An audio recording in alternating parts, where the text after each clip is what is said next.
Ladies and gentlemen, it is a privilege to present the valedictorian of the class of 2017, Skylar Regan.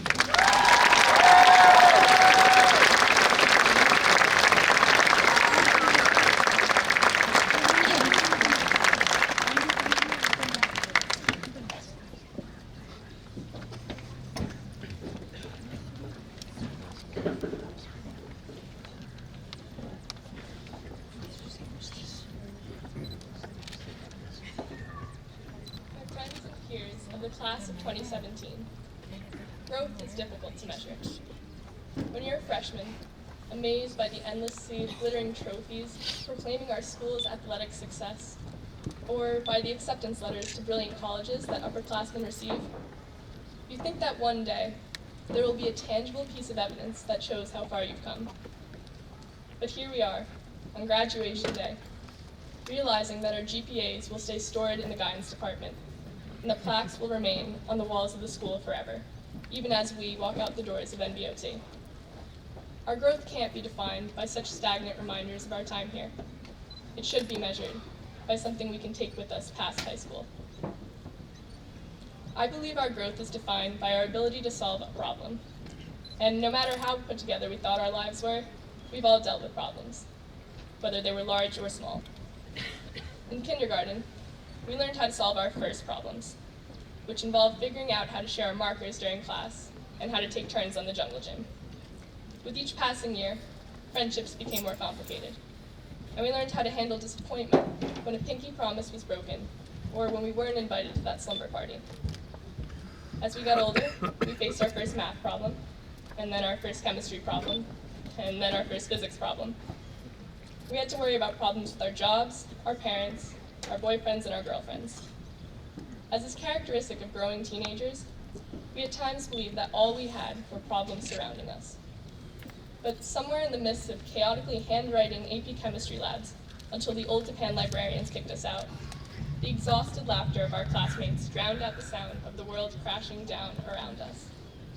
And we realized that the problems we face are solvable. Somewhere in the midst of our individual worrying, we figured out that conquering BC calculus is best done by sitting around a table with our classmates on a Saturday morning, and that getting through hardship is best done through late-night visits to Dairy Queen with your best friend. Through it all, we learned that the hardest problems are solved together. My classmates, we've come together time and time again. The GSA's awareness posters lining the walls, the Gifted and Talented Club's copious amounts of donated food flooding the guidance department, and the Math and Science League's team awards hung in the hallways are reminders of our united hard work and dedication. And the lasting legacies of athletic championships and new clubs our classmates created, like the Future Doctors of America and the EMS Club, are proof of what we can accomplish together. As we prepare to leave NVOT behind and enter a world with problems bigger than we've ever faced before, I am confident that the overflowing amounts of love and support that I've seen in my classmates will prepare us to solve anything thrown our way. Undoubtedly, our world is marred by things like war, climate change, materialism, and terrorism. But even as I consciously walk with my classmates into this environment, I consider myself an optimist. As my calculus teacher, Dr. Leginian, once said, an optimist is not oblivious to the problems at hand. Being optimistic means believing that the world is capable of positive change, and that you want to and can be a catalyst of that change. We can't do anything about the world we were given, but if there's one thing we'll remember from high school, it's that we need to control what we can control. So when entering the real world seems too frightening, think back to the ways that we've already learned how to solve our problems. What makes our time here so valuable is not necessarily the vocabulary words we memorized or the books we studied, but the conversations with our peers that opened our eyes to a new way of thinking. It's even likely that a concept we learned over a decade before we receive our diplomas today will be the one we use to solve the modern world's most pressing problems. In kindergarten, we learned that when we had a problem with someone else, we needed to treat each other with kindness if we hoped to find a solution. Now, if we want success in facing the world's most polarizing problems, We must look for the things that unite us, not for the things that divide us. For in unity, no problem will be too overwhelming.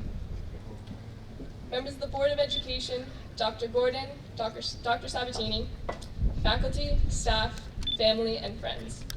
The class sitting before you is a class of problem solvers, and you won't believe what we'll accomplish in the future.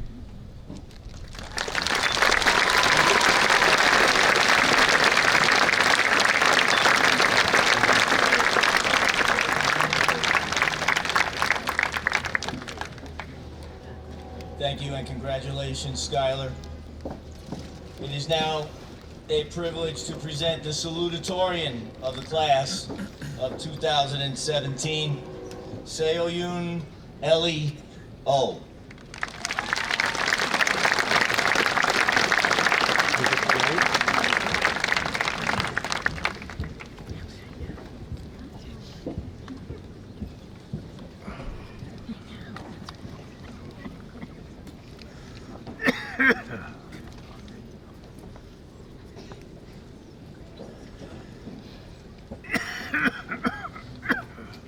One week into senior service, I found myself missing school already.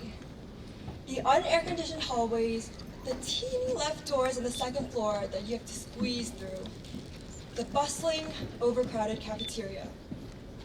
I couldn't believe it, because I, like many others here, have waited to be a senior, and I've dreamt of the moment when I'm free from the repetitive cycle of projects and assessments. So, when I finished my last exam, I was leaping with joy. High-fiving a friend out of the library, I was thrilled. No more waking up at 4 a.m. in the morning to finish a project. No need to log on to Turnitin.com at 11:58 p.m., heart racing and palm sweating because you know you just may not make it on time. Hello to endless hours of sleep, TV, hanging out with friends, and just simply relaxing. Because we're seniors and we're done, at least for now, right? But what my calculus teacher told us in class one morning was something I did not expect. In congratulating us for our upcoming graduation, she said, but if you think about it, every end is really a new beginning. At first, I didn't understand. Or more honestly speaking, I refused to process what she was telling us. I had just reached the end of a tunnel and was not ready to face another. But after hours of reminiscing my memories in high school and deeper considerations of what I want to achieve in life, I have realized that the words, "every end is a new beginning," is a much more promising and encouraging statement than I had initially thought. I vividly remember my very first day at NVOT. I was a transferring student from an international school in Seoul, South Korea, unsure about whether I'd be welcomed by new friends, survive Mrs. D's English class that everyone was warning me about, or make the girls' tennis team. Despite my worries, I met incredible teachers. Teachers who push you just enough so you realize your potential. Teachers who endlessly encouraged you. Dr. Leginian with her inspirational lessons on the fundamental theorem of calculus, so passionately done that everyone just had to listen. Mr. Yi's playful grin as he peered over his glasses to check if you had understood his joke. Senora Rebello staying after school for hours to welcome anyone for extra help. And counselors like Mrs. McCrae calling you in during your freeze, lunch, and after school to answer your incessant questions about college applications and to work with you to create a class schedule best suited for you.